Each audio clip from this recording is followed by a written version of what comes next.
welcome back to episode 2 of the Twin Tail Studios podcast. I am Adam Sadler. I'm Brady, your co-host, co-founder of the company. We are still trying to figure out the best way to make our website get 1 million hits. I'm still working on the marketing for that.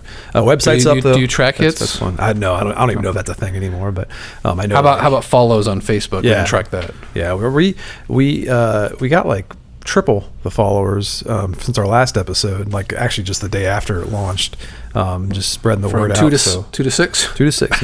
Now we're up to with triple digits. We're in the hundreds now. We're in the triple digits. Last time last week I think it was our first official episode for this podcast, and we kind of dove into our origin story about the company. This company, Twin Not Tail just the company, Studios. but just pretty much our entire but all that led up to the company, founding the company. Yeah. Whoa.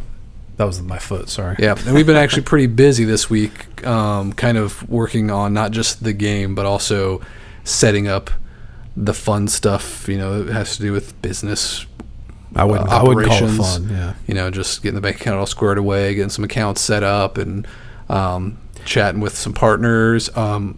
Honestly, one super exciting thing happened was that we locked down an artist to work on the game, which I'm super excited about. An artist I've worked with in the past, very well known in the industry. We'll wait to reveal that till later, but you actually have some things to show. But rest assured, the game is going to look awesome. Yeah, we should have other art. We should have the cover in this week. This is Sunday right now, so you'll be hearing this on Tuesday. So we might even have the cover by then. But that's the big piece we need to launch the GameFound page and do the press release, all the advanced marketing for this game. So yeah, we were kind of hoping to reveal the name of the game, but we'll wait. We thought that we might have the art before this episode, but we have stuff going on today. We're going to go see the new Fantastic Four film. So I thought we'd just record this before we got more busy. But busier. We got more busier. So we will have a press release for the game hopefully soon. We already have a logo done. The logo looks awesome, but it's going to look even better with some cover art and a box mock-up and everything. So yeah, and we'll probably put out like a joint press release about the founding of the company, like what it is, and then the first game. So we'll have something to show. Very exciting though. Speaking of the game, before we get into that, like I was going to talk about what we've been doing lately with game design, but even before that, more just, general, what we've been doing. I'll start. Thanks for asking. I had a book signing yesterday at Barnes & Noble in Carmel, Indiana, and I had a fun anecdote. If you follow me on social media, this is old news, but some people don't use social media, and you're lucky because I don't want to use it either, but it's a marketing tool, Anyway, I was sitting there. I haven't had huge super active signings at Barnes & Noble because it's hit or miss with foot traffic there, and it's a bookstore. Yeah, people don't go to bookstores as often anymore, right? They went to bookstores yesterday. Let me tell you, it was packed, and I had a lot of attention. I was right at the front door, which was a nice place. They put me on a pretty small table, so I couldn't put all my toys out, but enough to catch some eyes. So I had the stack of the first book in the Relic Myers series, Relic Myers and the Rhythms of Ruin, and then they I think I told you, they only order probably 10, 15 copies of the new book when they do a signing. This store had 30 or something. It was a huge Did they sell any? Yeah, I sold some of them, but that's the thing I was going to get to is I had a stack of 20 book ones and then 30 book twos, and I had, at the end, I had maybe I want to say maybe 20 book twos left, and the book ones are all gone. People mostly want to. Do you have book one for GenCon? Do you have extra copies? Yeah, these at Barnes & Noble, that's not my stock. That's their stock. I'm not selling. I'm just when you say sold out, you sold out of their stock. Yeah, they sold out of what was in the store.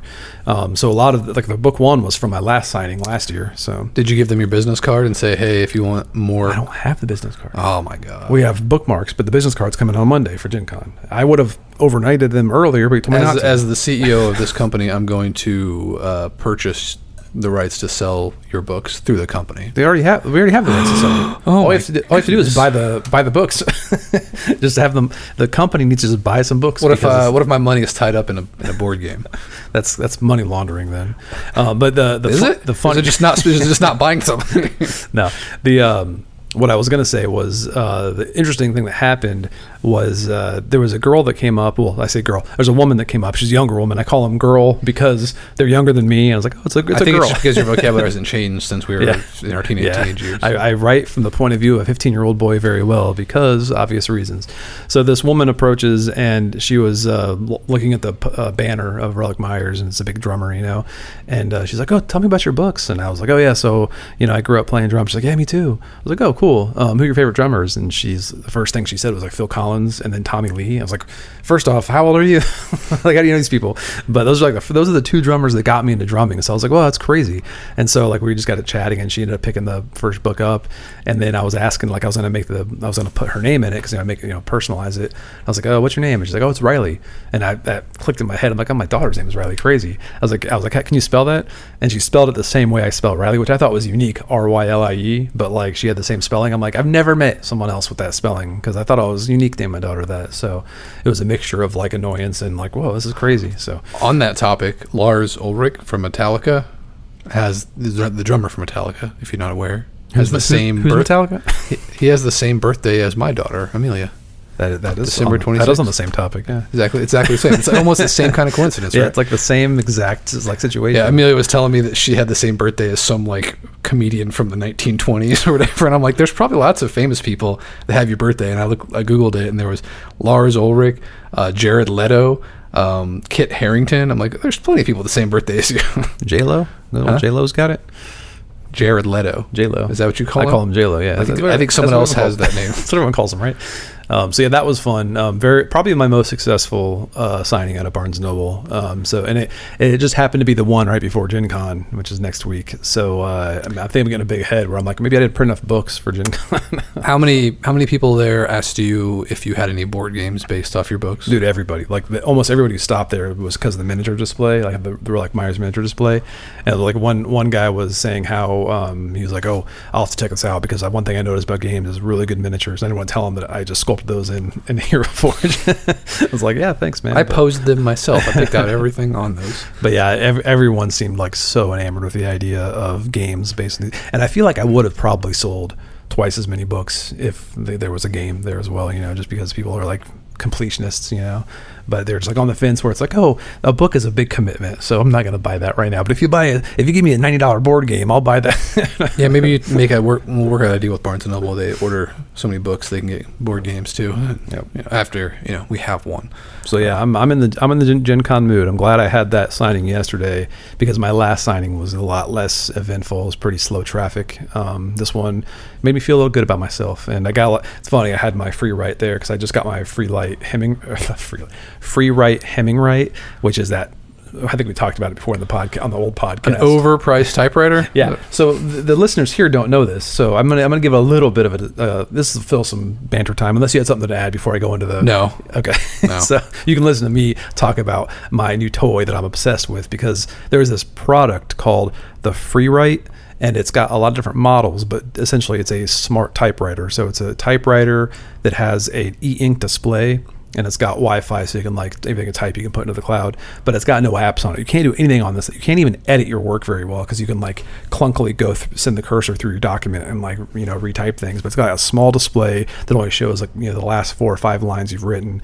But so it's basically just a tool just to type your stories out, just to get your ideas out, drafting completely. So I wanted that when I first saw it a couple years ago, but it was one of the things where you look at it, it's that's kind of silly. It's $1,000. I thought you were joking when you sent me that. I thought it was a mock or a parody item. No, it's. I think when I talked about it in the podcast the last time, I was saying how funny it is because on the social media ads I see, there's people giving angry reactions and the comments are so nasty. People are so offended that this exists. And I'm like, I mean, this is a luxury product. This is for people who are who just love to write so much that they're willing to pay that much money for a tool that only allows them to write. Because I type on all kinds of things. I type on my iPad, I type on my MacBook, my computer, and it's fine. I can get stuff done. But when I sit down with this free write Hemming write, it's this antique looking typewriter with these amazing keys. The keys just feel incredible. I just try to find reasons to type anything on there. So like I was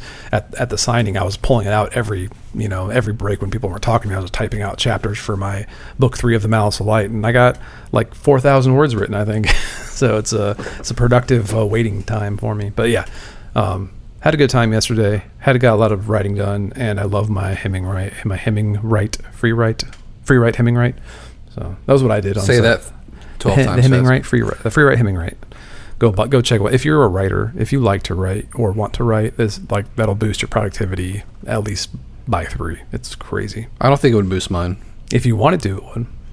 I would rather just do what I do and tell you what I want to write and then have you write it. That's what better. People tell me when because I was complaining about taking walks on my TikTok. I have a TikTok account too.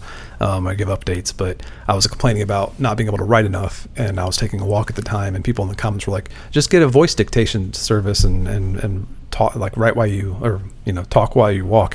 I could never do that. I can never like voice type stuff. I have to sit there and like think in a different way than when I'm talking.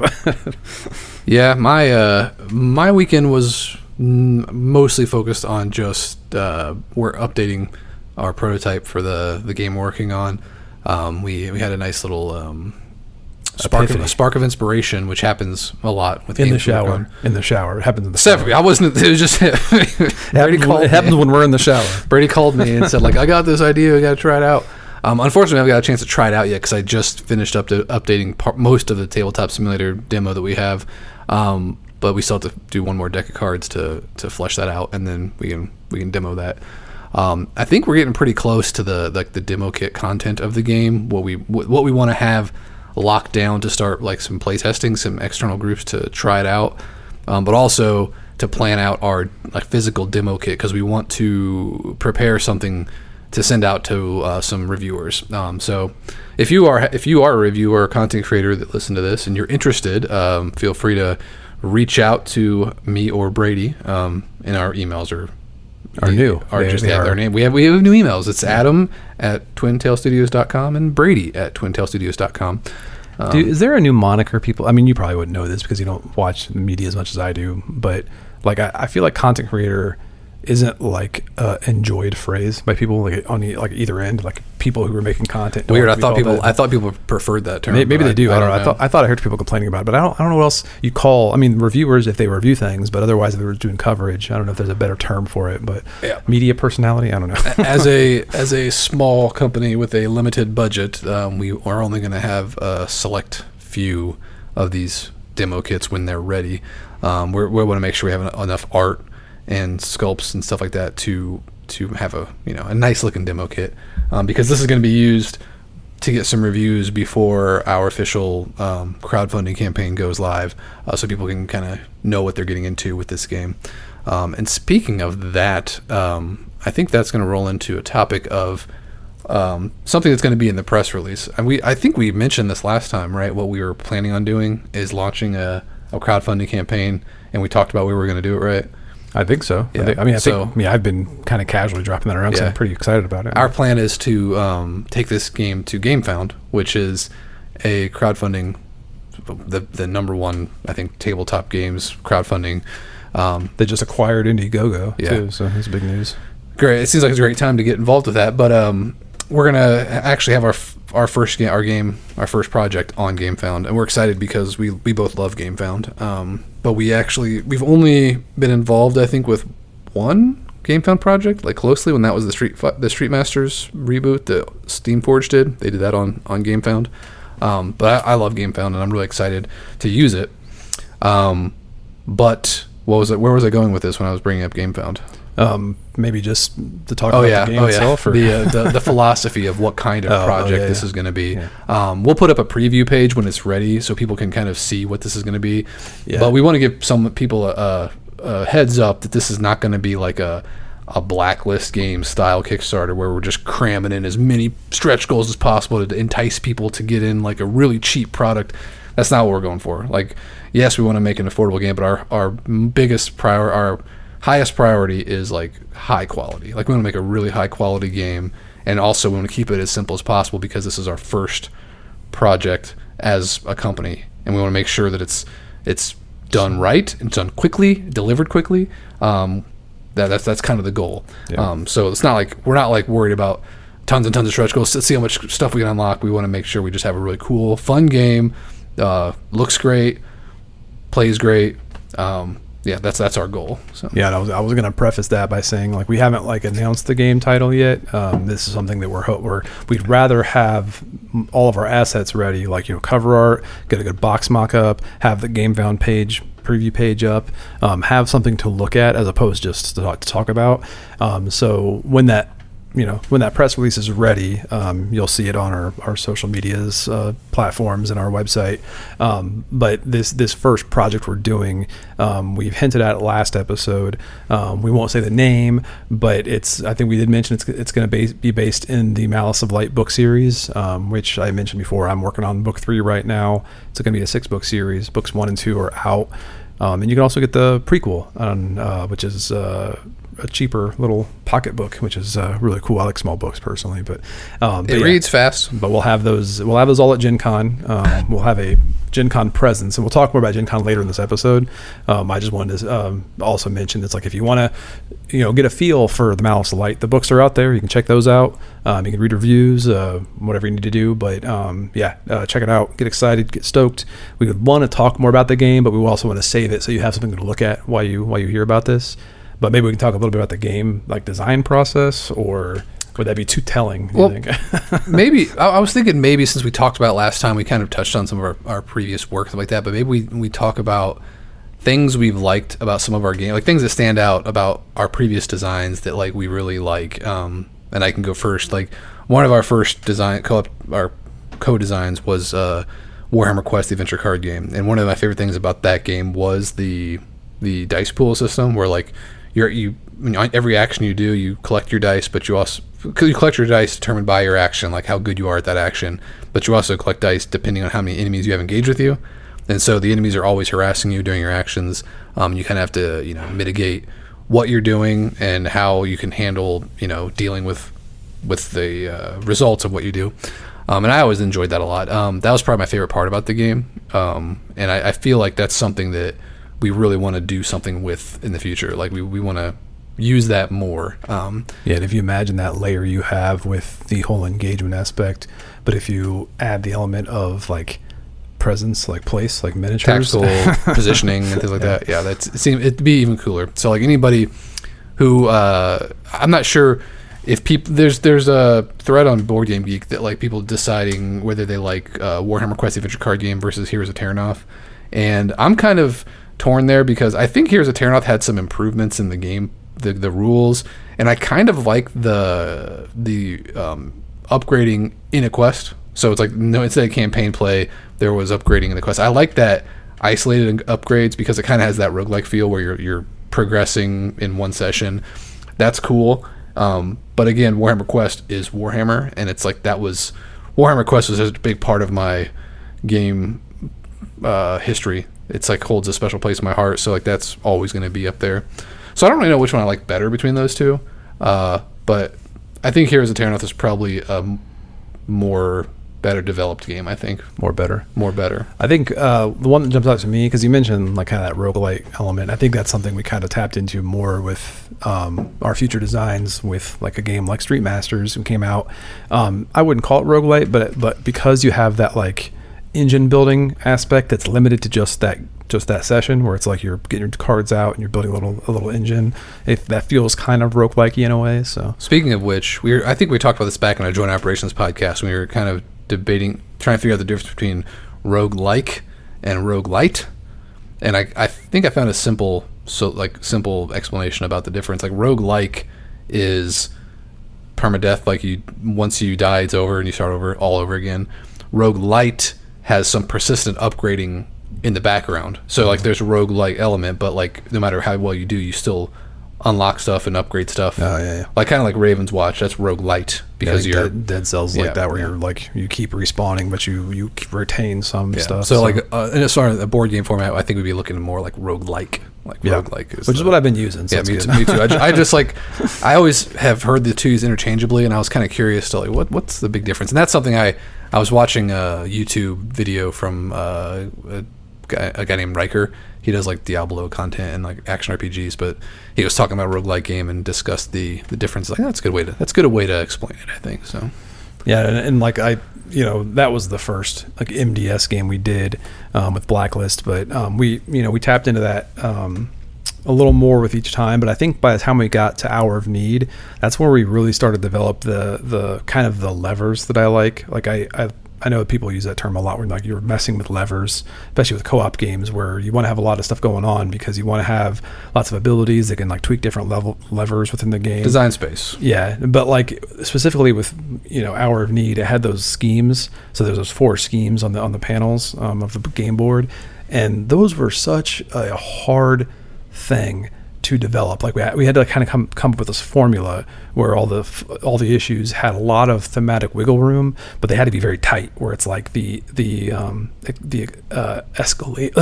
escalation. For some reason, that word made my throat all dry. But that escalation mechanic had to feel, you had to feel pressure, had to feel thematic. But also, I wanted to be simplistic, where there's not a bunch of rules to keep up with. So in this new design, taking that and like just really honing in on what we learned from those games. And I think Hour of Need did a lot to kind of refine just our methodology behind how we create those levers for players to mess with without having to like have too much like, brain usage up front, like having to do it too much yourself. You just, the game's doing it for you, That game, I feel like, did not get the life it deserved. Like, No. it was such a great product model, and I love the issue boards. Like the design in general is such a great concept, and I wish it would have got more love because I wish we could have just spent more time with like the player side of things, because I spent a lot of time with the issues and the villains. But now you mentioned that as you're talking about that, you said Street Masters, you said Hour of Need. Those who might not know, those are Blacklist games titles that we worked on while we were at Blacklist. And you said MDS. People might not know what that means. That was just a moniker that we came up with to like refer to the modular deck system is kind of like what we called it. It's funny because that topic, like I remember when that came up, I feel like there were some people out there that thought we were trying to take credit for like something more than what we were. Like basically what we were trying to do was like, we got tired of explaining to people that like we like to design games where you have a lot of different modular elements you can like put together and ideally in the forms of decks, because those are easy to set up, like easy to put in dividers. And so like the MDS was just a kind of cool catchphrase. It wasn't meant to be like kind of a branding thing, like, oh, we invented this thing. It was more just, it was shorthand. Yeah, I mean, it was clearly, like the design was clearly inspired by Sentinels of the Multiverse, which is an existing game. And people think that like some people who aren't in game development or game design think that like someone would try to hide that. But no, like game designers, we're all about iterating on each other's stuff. I mean, that's how you keep making cool games. You find what works and keep going with it. And Sentinels of the Multiverse was a card game. There was no tactical like element to it. It was just a card game, and it inspired us to want to do a board game that had that kind of like, you pick a hero to play as, you pick a villain to fight, and then you pick an environment to play in. That was just the whole concept, and it kind of went from there. Street Masters, then went to Brook City, where you picked a cop to play as, you picked a case, and you picked a criminal. And by the way, Brook City was also a really awesome concept. Like having like a case, like, oh, there's this kidnapping, but then any criminal could be involved with that, and that criminal had his own thugs that go around town and doing things.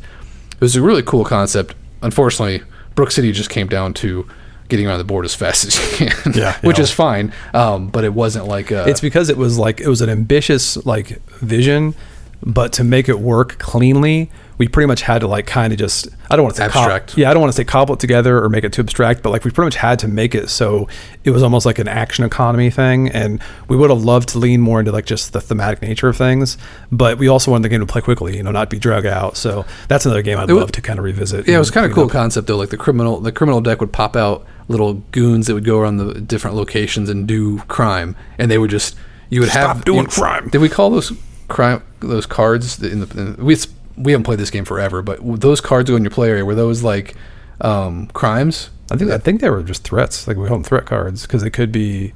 I thought we called them something thematic. Like maybe I don't know. I'll have to double check the rule book. We'll have to look at that. But yeah, basically, like, oh, there's a criminal at this bank that's causing issues. You have to go in and bust that criminal.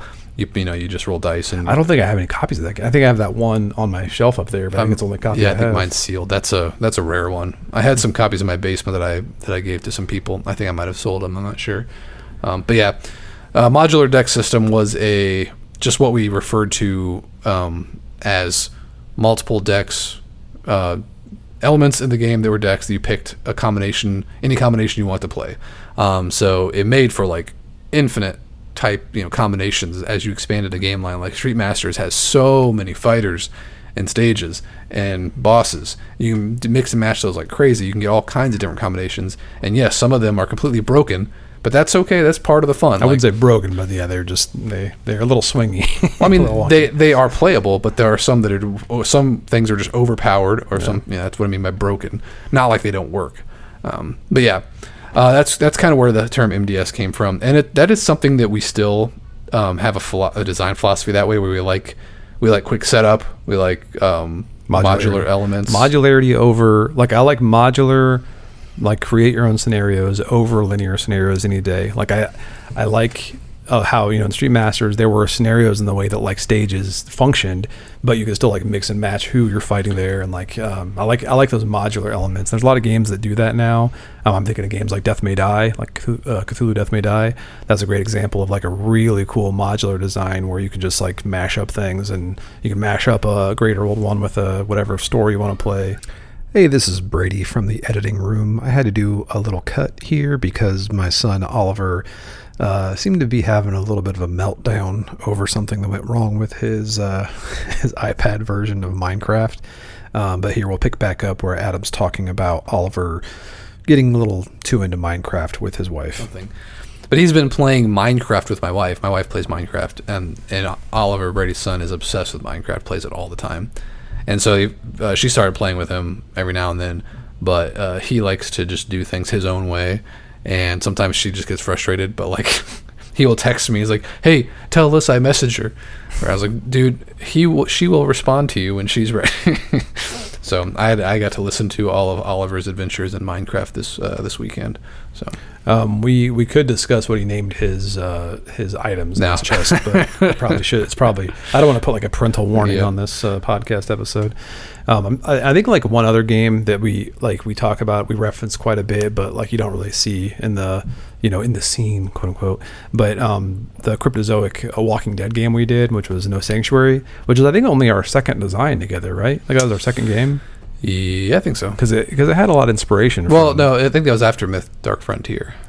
I think we did that. We finished that one up, and then we did Walking Dead. Okay, but that one, The Walking Dead, had a lot of initial inspiration from the Warhammer Quest, because like you would have those threat dice, because like walkers in your area would contribute threat dice, and like I like that game because it abstracted a lot of stuff really really interestingly, where a lot of the resources and like the negative effects were just like stress on your player, like not necessarily wounds, but like just stress, because it was so scary and overwhelming mentally. So it was cool playing with the levers in that game. So that's another system where I think you can find a lot of like of our design style first being kind of like ironed out during that design. That game did have quite a bit of stuff going on with it. And one of the interesting mechanics that I kind of forget about was the leadership mechanic, where there was a leader, and that leader would set the approach of the turn, like reckless, cautious, whatever. And if people didn't follow his approach, it would stress him out. And if the leader got too stressed, he'd have to pass to somebody else. And that kind of represented the show where, Rick's making too many bad decisions, and then someone has to take over because he's lost his mind or something. Yeah, there could have been like a whole game based on that, just that one thing. We didn't lean in it too heavily because it was mostly just because like I wanted to have the ability where you're limited, like you have a hand of cards to play, and I want it to be like where it's limited what you can play, but you can still play it. It's just going to be hard on the group if you do. So it's like if Rick says, "Hey, let's be cautious," I'm like, I got a really cool reckless card. It just adds that tiny bit of social dynamic without going into that whole like meta game stuff that a lot of trader games do. So I forget. Did we like limit the player count in that one where it had to be at least 2 players? We didn't have true solo? No. You had the like the backside, or the I forget what they're called, the ally side. Yeah, and those, they had the same thing where like they had an approach, and you had to like set their approach, so based on what cards you play. So it was still in the game, but it wasn't. It was like a different like, that was a complex game. Yeah. I think we tried to do a little too much for a mass market game. Man, if we did that nowadays, we could design a really cool Walking Dead game. Yeah. Well, we could probably do a very similar design and just have our own zombie IP. And I feel like that's one of the biggest challenges with game design is starting off too complicated, because it's really hard to strip things down to the core fun part of the game. It's hard to let go of these cool ideas you come up with. But a lot of times with the game, you have to get something focused on. This is where the fun is, and this is what we should focus on, and kind of strip away all the other stuff. I think a good example of that is Marvel United. I'll always use as a reference about like how much you can do with a simple game. That game has so much content, but every time I play it, it still feels cool and thematic. Like it's a fun game. It's not something I want to play all the time, but every time I do play it, I have fun with it. Yeah. So. Yeah, that's a game too where like I kind of like I'm scared of that game from a design standpoint because it's almost so simplistic. I'm like, I don't know if I could do it. Like I haven't tried it. I haven't tried to do a game like it's that scaled back and that streamlined. It'd be interesting to give it a shot. But what really impresses me about it is how the villains have such simple effects, but they still feel thematic. Like they do a good job of bringing a theme out in such a simple design. And I remember when that game was on Kickstarter or whatever, I didn't even back it because it looked too simple for me. Like I'm not interested. And then you got it, and when I played it, I was like, "Oh, wow, it's actually pretty fun." Then I ended up having to get everything. You know why it's fun? Because it's a hand of cards. You got a deck of cards. That's why you like it. That's why it's good. Well, I like it because you don't have to read the cards. It's sometimes I just don't want to read cards. I love cards. I love decks of cards. I love shuffling up cards. I don't love like one of those popular card games is Arkham Horror, the card game, and it's great. I've played a lot of that game. I think it's a brilliant design, but I don't always want to play that because it's a lot of like organizing all these different cards. I like games where it's like you have a box with all these dividers in there and you just pull out a deck, shuffle it, and go. Like that's the kind of card game I like. That's the kind of card game I like. Yeah, I like card games where you play cards. I feel like in Arkham Horror I don't play cards enough. I'm just like holding cards and referencing them. And you're like using them for icons and stuff. And, so I'm thinking maybe we talk about GenCon a little bit. I don't know, GenCon's coming up, so some people might actually be driving, listening to this podcast, driving to GenCon, making a trip. I'm not sure. You better pay attention if you are. Any listeners are coming to GenCon. If you are, I'd hope you swing by Brady's author booth. I guess it's got your name on it, but it's kind of our author booth. It's Table AB, Adam Brady's table. Our author booth at the authors. I keep saying alley, but it's Author Avenue. And I hear people say like, "Oh, is that place tucked away in the corner?" No, it's like dead center. It's like I thought it was Artist Alley and Author Avenue. Yeah, I think that's what it is. But I don't know for sure Author's Alley, but I know it's Author's Avenue because the person who helps arrange that, I don't know if she wants me to say her name out loud, but she commented on my TikTok saying, "Can't wait for you to be on Author's Avenue," because on the TikTok I accidentally said Author's Alley, and I was like, "Is that a pointed? How embarrassing! Is that a pointed comment?" Because I just said the wrong word. How embarrassing! So yeah, I'm stoked about this. This is my first time. Actually, I should say our first time being like our own presence. We've been working booths, we've worked with publishers and stuff, but this is our first time having our own table. Author table, and we've been going to GenCon for like 15 years probably. Most like times 14. Like there's a couple. Have missed a couple, but definitely missed a couple. Like with COVID, missed one. I was gonna skip last year's, but Mitch and Scotty from Canada came into town, so I definitely went to that one. And they set fire to my favorite restaurant. Oh, yeah, but the year before that, I think we only went one day, and then last year we went all 4 days. So we consistently go, but I think we've only worked at GenCon like 6 years. Like maybe a couple, at least 2 or 3 at FFG, and then 3 at Blacklist. 2 or 3 at Blacklist.